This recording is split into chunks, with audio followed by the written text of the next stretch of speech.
Como é que a sociedade chegou ao ponto de considerar pedaços retangulares de árvores amassadas como algo pela qual dedicamos 8 a 10 horas diárias de trabalho?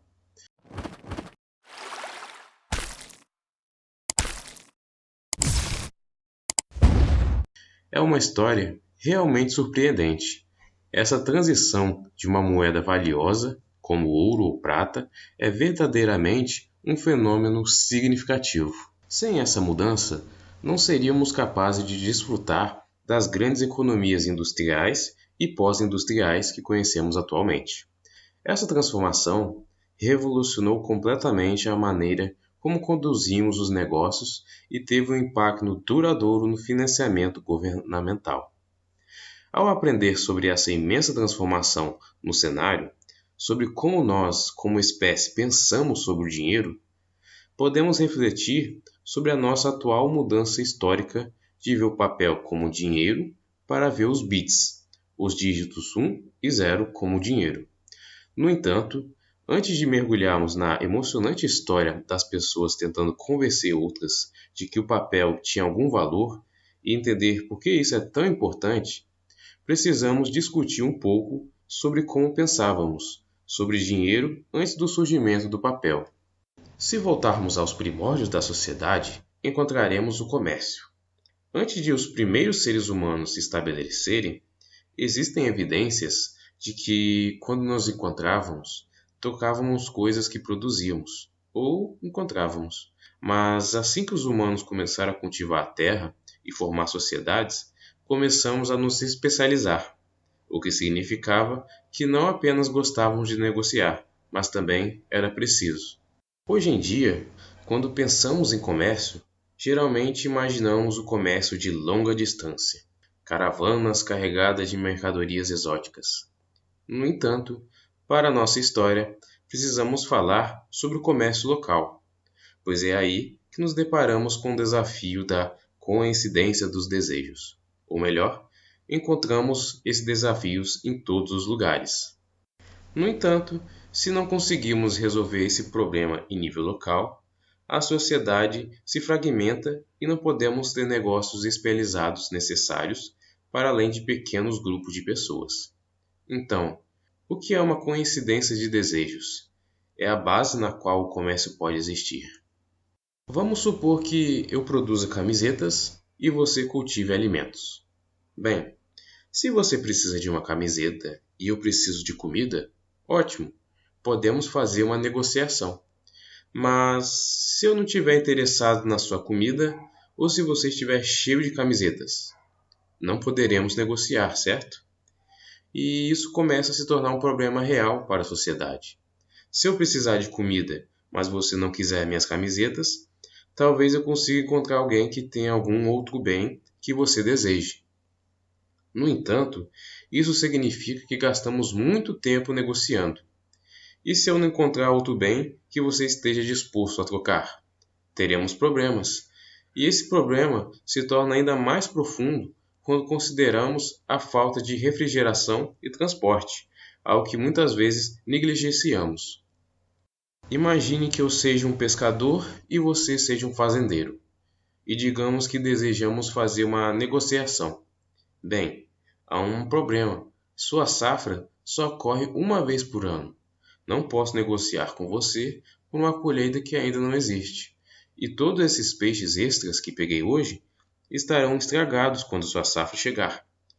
E por isso, especificando que pode parecer, o comércio de alimentos era provavelmente o mais predominante no mundo.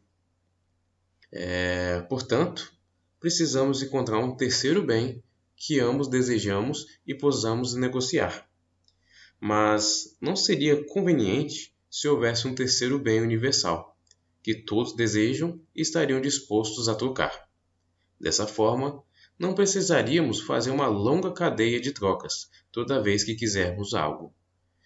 Daí aparece o dinheiro. Todo dinheiro é um terceiro bem que não se deteriora e no qual todos concordamos que tem valor, tornando-se uma unidade de troca e um bem intermediário pela qual todos os outros bens podem ser negociados. Embora muitas vezes pensemos em moedas feitas de metais preciosos para esse propósito, a verdade é que, desde que seja durável o suficiente e difícil o suficiente de obter, qualquer coisa pode servir como dinheiro. Agora, vamos fazer um desvio. Ao longo da nossa história, usamos coisas estranhas como dinheiro. Por exemplo, o gado era frequentemente utilizado como dinheiro, quer dizer, eles são relativamente duráveis, vivem por anos, são práticos e relativamente escassos. Quando os europeus chegaram às Américas, o álcool muitas vezes servia como moeda. Você literalmente podia beber o seu dinheiro. Os cigarros frequentemente se tornam dinheiro em prisões e campos de prisioneiros da guerra. Na antiga China, o dinheiro assumiu a forma de ferramentas e facas, de metal precioso, tornando-se um dos primeiros exemplos de dinheiro metálico. Existem muitos tipos diferentes de dinheiro pré-moderno, incluindo moedas de ouro e moedas de prata, que frequentemente pensamos quando nos referimos ao dinheiro do passado. Mas todos esses diferentes tipos de dinheiro têm uma coisa em comum: são o que chamamos de dinheiro de mercadoria, porque seu valor está na própria mercadoria. Até mesmo os búzios eram considerados raros e belos, podendo ser usados em joias e afins, e assim eram considerados como tendo valor intrínseco, da mesma forma que percebemos que ouro tem valor intrínseco devido à sua escassez e usos. Agora, isso faz muito sentido para uma forma de moeda. Parece seguro e razoável. Você pode confiar no valor de uma moeda de ouro em suas mãos. Afinal, se você está acostumado a trocar uma coisa por outra, por que trocaria algo valioso como um cavalo por algo inútil como uma pilha de papel? Mas trocar por ouro ou búzios, bem, isso é outra história. No entanto, quando a economia cresce, esse sistema começa a mostrar algumas limitações. Por um lado, o dinheiro de mercadoria é volumoso. Se você está realizando negócios em grande escala, fica muito difícil transportá-lo. Além disso, é arriscado transportá-lo por terra sem lei. O dinheiro de mercadoria também está sujeito à adulteração, em que alguém, geralmente a pessoa responsável por certificar se a moeda mantém seu valor, dilui a bebida. Pega uma moeda de ouro, a funde e a refoga com um pouco menos de ouro e a passa adiante pelo mesmo valor. Mas, mais do que qualquer coisa, quando chegamos a economias gigantescas, a própria escassez que dá ao dinheiro de mercadoria a aparência de valor torna-se seu inimigo. Vamos considerar ouro e prata.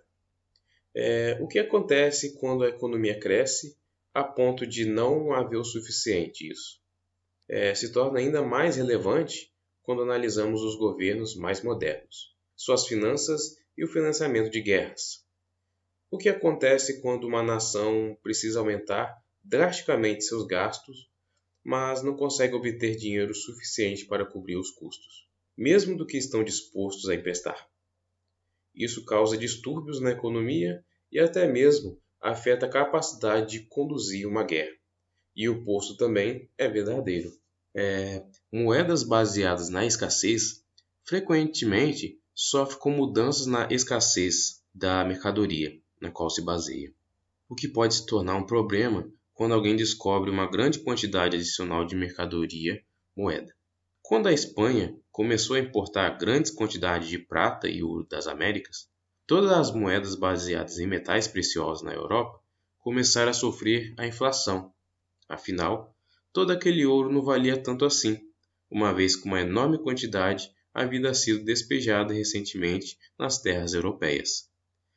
E como um governo ou até mesmo um setor financeiro pode controlar a própria política fiscal quando alguém desenterrar uma nova pilha de minerais? Isso é uma má notícia. No entanto, essas desvantagens são mais perceptíveis para chefes de Estado ou para aqueles envolvidos em grandes transações.